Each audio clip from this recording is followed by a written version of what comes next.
Hello, welcome back to the garden, y'all. We're going to do another video today, and the subject is going to be diversifying the plants that you put in your food forest.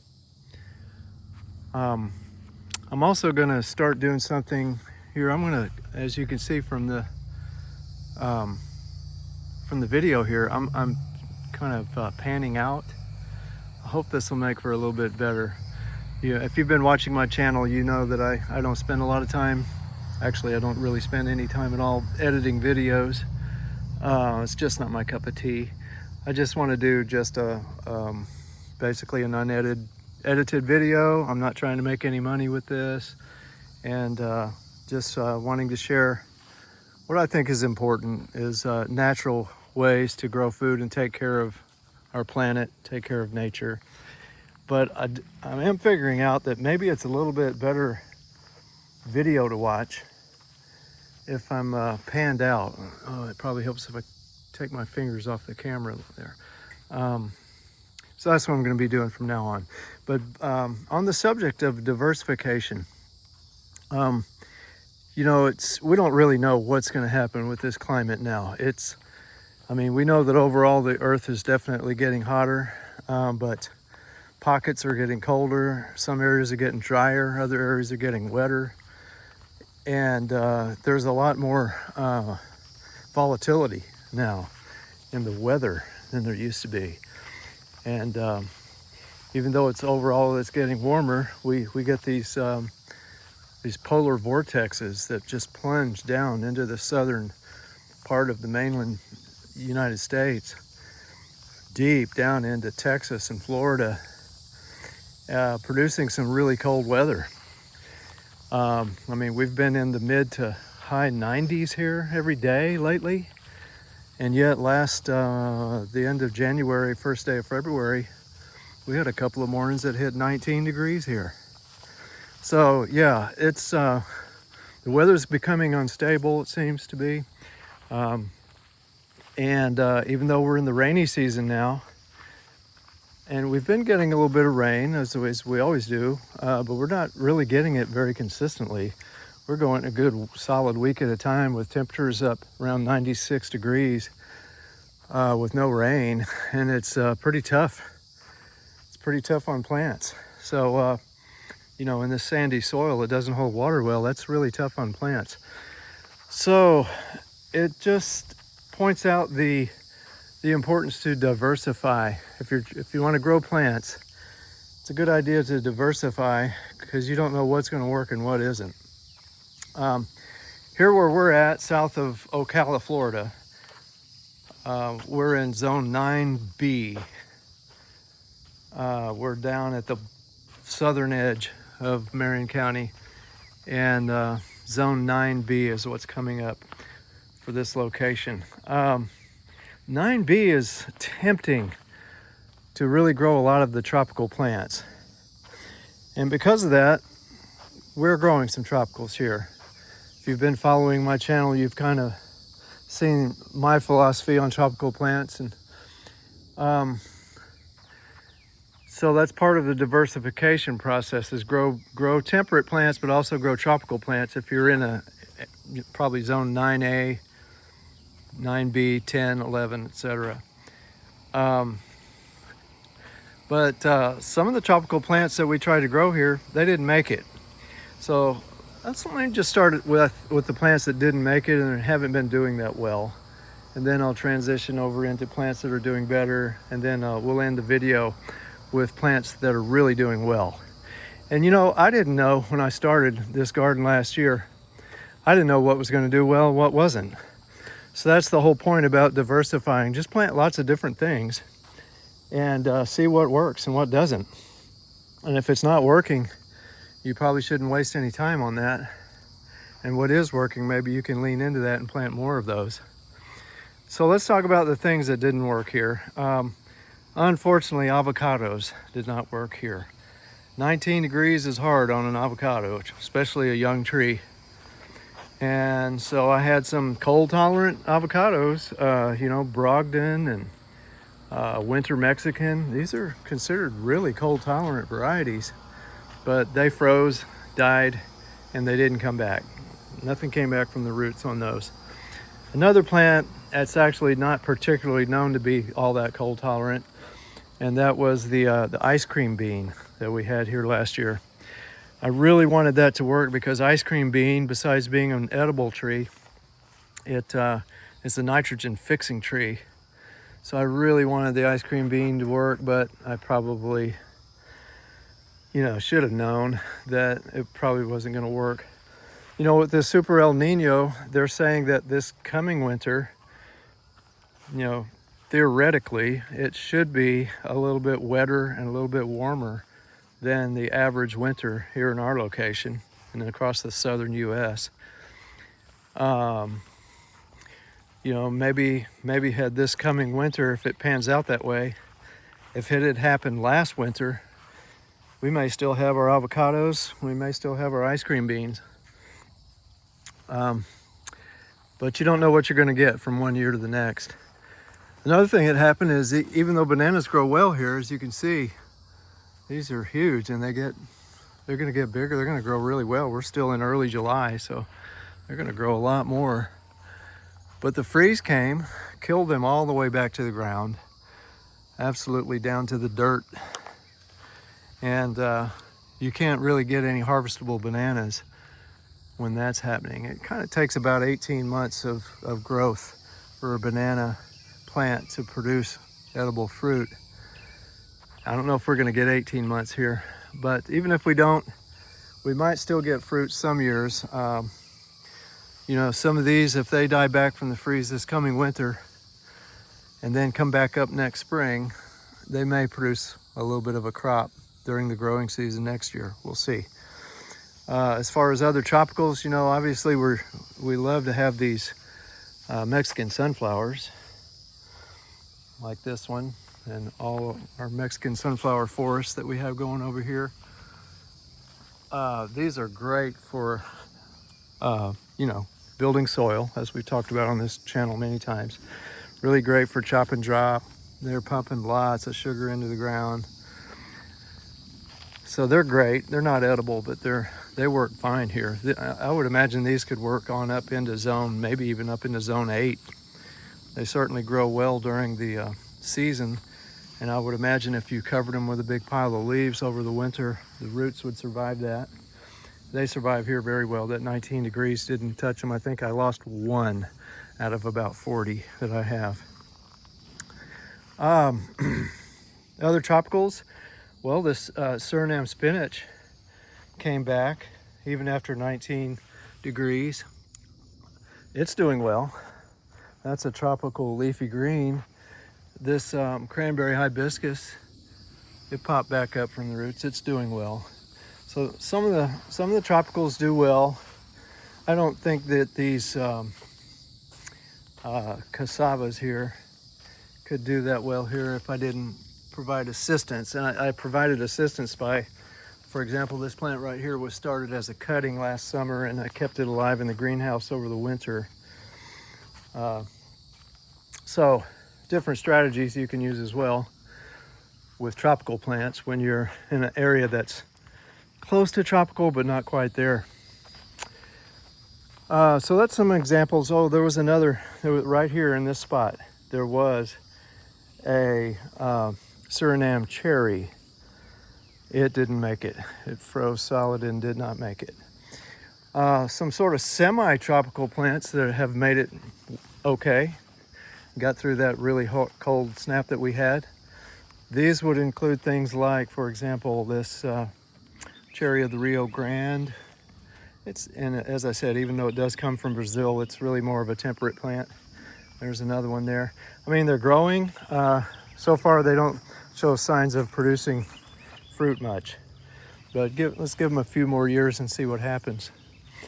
Another example like that is the pineapple guava, which are back here. Again, even though it has the name guava, which you think of as tropical, they're really more of a temperate plant. They did fine. This one actually is suffering a bit from the drought. This other one back here is doing better. And they're growing fine, but they're they're not producing fruit. And that's another part of the diversification strategy is, you know, you don't know what may grow at all, but you also may have things that grow, but they don't really produce fruit. And we're gonna have to see if we're gonna get any fruit out of these pomegranate. This pomegranate right here is kind of struggling. It's getting almost no water back here because this is the part of my garden that I call the desert back here. This is in the back and I just can't get back here and water this stuff, or I guess I just don't want to.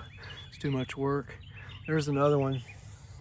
But I do have some other pomegranates that are closer to the house that I do water a little bit. Also, there's one over here. This pomegranate's looking better than those. It's a lot bigger. It seems to like where it's at a lot better. This one. So this one is doing pretty well. So it appears that where we're at here, pomegranate will grow well, even if you don't provide much water, because I'm not. But will it be productive? Don't know yet. Another question mark is going to be these Dunstan chestnuts. This Dunstan chestnut tree is growing, and I suspect it'll continue to grow. I don't see any reason why it wouldn't. I've provided almost no water for this year, supplemental water, and it's established, it's doing well. But we may not have enough chill hours here to produce chestnuts. So we'll see. We're gonna plant it. Obviously we did, and we're gonna see what happens, but it may not be productive. Some others, I really don't know yet how they're gonna do, but they're getting established, they're starting to grow. One of them would be the jujube, like this one. So especially these plants that are back here in the desert part of my garden, I call it the desert. There's another nice jujube over here. You know, if this climate continues to get stranger and stranger with really long dry spells, even during the rainy season, then these drought tolerant plants like jujubes and pomegranate, you know, they may be better suited for that world, for those conditions. There's another pomegranate right here. So we'll have to see what happens. Figs. Let's look at figs here for a second. In a world that gets drier, that's probably okay for figs. There's a couple of problems that you have with too much moisture when it comes to figs. Okay, so first of all, figs originated in the Mediterranean, or actually, if I remember correctly, I think they originated somewhere between Europe and Asia, and possibly were introduced to the Mediterranean. But the point is that they grow really well around the Mediterranean, and they're well known to be, a culinary fruit common to the Mediterranean area. Well, the Mediterranean area is pretty dry climate. It's a temperate, dry climate, rocky soils. So here in Florida, to get good fruit from figs, you're best to go with the kinds of fruit that the bottom of the fig closes really well to keep the bugs out during the long, wet, humid summers that we have. So a great example of that is Celeste. This is a Celeste. We have 3 of them here. So these Celeste figs, I picked these intentionally because they're pretty well suited for Florida. But figs in general are pretty drought tolerant. I found that it took some work to get these established, but I did plant them back here in this really hot, sunny part of my garden. So it took some work to get them established, work meaning I did have to water them a lot last year during their first season of growth here. This one is a brown turkey. Brown turkey is also one that does pretty well in Florida. Makes a really big fruit, much bigger than the Celeste fruit. But it's got a almost closed off bottom end on it, so that makes it pretty well suited for Florida. I believe there was one called LSU Purple, I believe. I don't have that one, but that was bred intentionally for its ability to do well in the deep south in the long, hot, humid summers because it has a closed off bottom end on it. So I'm confident that we're going to be okay with these figs, but again, you never know till you try it. But I have grown figs before. I successfully grew a lot of figs in my food forest that I had over in Weeki Wachee, Florida for many years, and including these varieties right here. So I'm pretty confident these are going to do okay. The freeze doesn't hurt figs because we got down to 19, and even with these young plants, they didn't freeze. They're deciduous, so they just drop their leaves during the winter. I found that with my trees that I had in Weeki Wachee, the thing with the freeze and figs is if they come out of dormancy and start to grow and then it freezes hard, that's when it kills them all the way back to the ground. But if they're hardened off to the freeze, the freeze doesn't hurt them much, and they will leaf out again in the spring. But diversification, we've got several different kinds of fig varieties here. We'll see what happens. Now, here's another example, blackberries. So these are not doing that well. You would think blackberries would do well. But you know, these fancy varieties, like these thornless blackberries, you know, one of the problems with the improved varieties is they have improved characteristics and all, like a bigger fruit, or, you know, there are various different things that make them improved. But they're also usually more picky than their wild, plants that they originated from. And while this one is growing okay over here, I'm satisfied with this growth. It looks decent.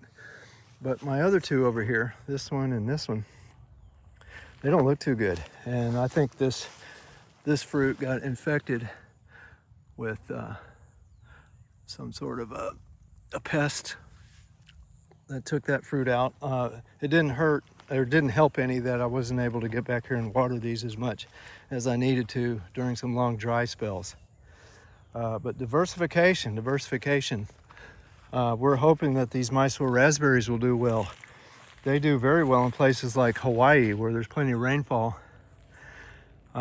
These are doing okay, but not great because it's been so dry. It's just been so hot and dry here. So diversify. Florida, red mulberry. Solid choice here. It's evolved and lived here in Florida for who knows how long. You know, since the last ice age, probably at least 15,000 years. It's probably going to be fine here. Loquat, it's not a native, but it does really well here. From about north of Orlando up to about the Georgia line, these are like unstoppable. They grow vigorously. They produce really well. That's a pretty solid bet, I found, to go with loquat if you're anywhere in the northern half of Florida. And I've got 4 of them here. I mean, how many loquats can one family eat? You know, so. Now here's some blueberries. So we have both rabbit eye blueberries as well as southern high bush blueberries. And actually, so far, the rabbit eye blueberries are doing better than the southern high bush for me. But I've got 2 varieties of southern high bush here. All 13 of my blueberry plants, that would be 10 of the rabbit eye and then these 3 southern high bush here. All 13 of them produced pretty good fruit for me in their very first spring season. But I'm not seeing the kind of vegetative growth I would like to see yet out of these guys. Again, it would probably be next year before I would really expect to see tremendous vegetative growth out of some of these plants. Usually it's that 3rd year of growth in your food forest that you begin to see really good acceleration of vegetative growth. And you can see we've still got blueberries here. But so diversify. Now let's talk about some of the things that are doing really well. One of my favorites, probably my favorite, Japanese or Asian persimmon. And this is Saijo. And if we look really closely, there's a little frog. Let's see the little frog there. Let's see. Yeah, there he is. Right there in the middle of the screen. Little tiny tree frog, not much bigger than my thumbnail, smaller than my thumbnail. That's cool. But yeah, these trees are growing well here. This is another one that I think you just cannot miss for northern Florida. Is Asian persimmons, and here's another Saijo. What a gorgeous, beautiful tree. They're growing really well. Let's keep going here. What else is growing well? Before we move on to those, let's look at some of the fruits on. This is the Fuyu persimmon. A little tiny tree's got 2 big fat fruits on it. This little bitty tree over here has got 5. 1, 2, 3, 4, 5. This tree's not even barely 5 feet tall. It's got 5 big fat fruits on it. So yeah, they're doing great. Peaches do well. I found that in North Florida with the low chill hour peaches that are out there, I think they all have the name Tropic in them. Tropic this, Tropic that. That's what these are. And look at the new growth on the tips of the branches. That's kind of sprung out since we finally started getting a little bit of rain here lately. Deep into July, and we're still struggling to get enough rain. But peaches do pretty well, I found, in Florida, and actually don't require a great deal of work. The problem is it's just a pretty short-lived tree. I don't expect to get much more than 5 to 7 years out of them, usually. But peaches are another way to diversify. See what you can do with peaches. Here's some more of those. Blueberries. But there's just not enough vegetative growth on there to make me real happy with it. But we'll see what happens. Maybe it will pick up. There's another one with some fruit, and we'll see what happens with it. Now here's another beautiful Fuyu. There's a fruit.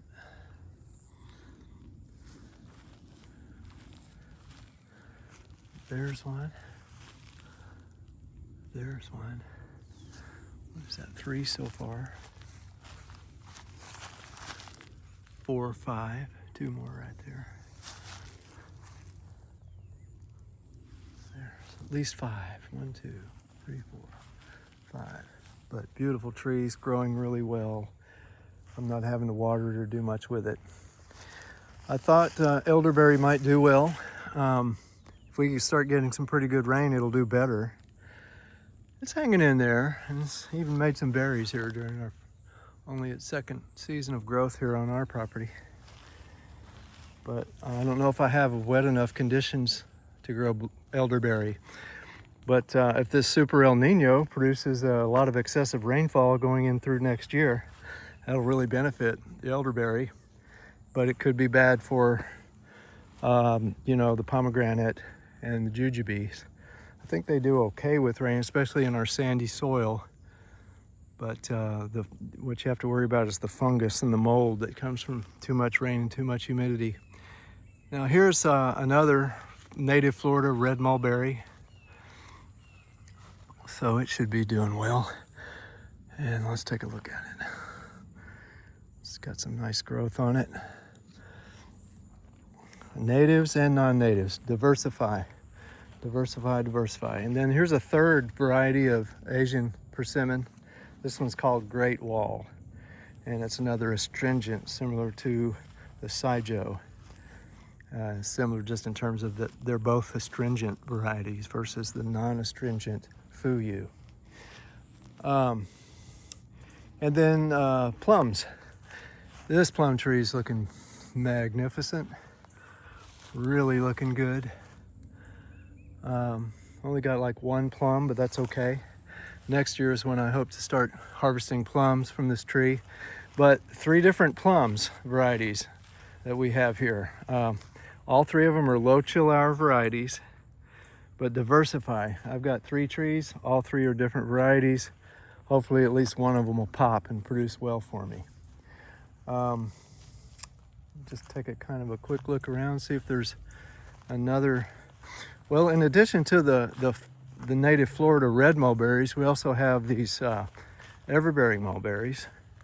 And I've got, four different everbearing mulberry trees. There's one. And it's starting to get pretty big. It made a little bit of fruit this year. Not a lot, but again, it's only a second year of growth, so I'm not expecting too much yet. There's one. This one actually died to the ground. This was a single trunk mulberry tree, and it died to the ground, and then all 3 of these sprouts came out. Now it's a triple trunk. So the everbearing mulberries are typically going to be a little less cold tolerant than the Florida red mulberry. They're a little bit more tropical in nature, these trees. But even 19 degrees didn't hurt that one too bad because it came back up from the roots okay. And then here's a couple more over here. So these are all different everbearing or white mulberries. I think the everbearing is a cross between a white and a red mulberry. These 2 trees right here are, I'm not sure how much I can rely on, but the supplier called these white mulberries. So yeah, we just got diversity, and this one did produce a little bit of fruit. In fact, there's one that's left, a little tiny red fruit there. So diversification in our mulberry trees with 1, 2, 3, 4, I guess 6 mulberry trees that we have. The other thing about the red mulberries is generally you're going to want to have some female trees. For them, they're usually either male or female, and I don't know what I have yet. If I have really bad luck, both of my red mulberries are going to be male trees and I won't get any fruit. But all these white and or everbearing mulberries, they're both male and female generally, so I should be okay, and I've already seen fruit on them. So yeah, that's the whole idea of diversifying. I probably would want to plant a few more native red mulberries back here just to increase my odds of having some female trees. I had a wonderful female red mulberry tree in my garden in Weeki Wachee, Florida. And I mean, it was absolutely an amazing producer. Every year, year after year after year, many years in a row, it just produced copious quantities of tasty, tasty mulberries. Enough that we had all we needed from that one tree, plus, the fox squirrels. We had Sherman fox squirrels that lived there, and regular gray squirrels, and the birds. Everybody got all the fruit they needed, including us. So I'm big on native red mulberries. If you can get a nice female tree that produces well. I think that one was called Cedar Key. So it was a tree that was, it was like a cultivar that started with a tree that was found in the wild over there around Cedar Key. So here's another example of diversification, I guess you could say, is I've tried growing lots of different tomatoes over here. And basically the cherry tomato here has far outperformed anything else I've tried. So we're getting deep into July now, 96 degrees every day, and we're still making fruit, still making tomatoes. I'm gonna pick those tomatoes right there and put them in my spaghetti tonight. So I guess we'll wrap it up with that, folks. Just a little thought there. You don't want to go all in on one thing. Even if it's done well in Florida historically, that doesn't mean it's going to continue to do well. I mean, look at citrus. Perfect example of what I'm talking about. I guess a lot of the citrus farmers have done one of two things. They've either sold their land to be developed into neighborhoods, or I'm hearing that some of them, at least further south, are converting over to avocado. I would suggest farmers look at Asian persimmons. I think Florida is an absolutely perfect place to produce a whole lot of Asian persimmons. The Fuyu persimmon, I think, could be a big time cash crop in Florida.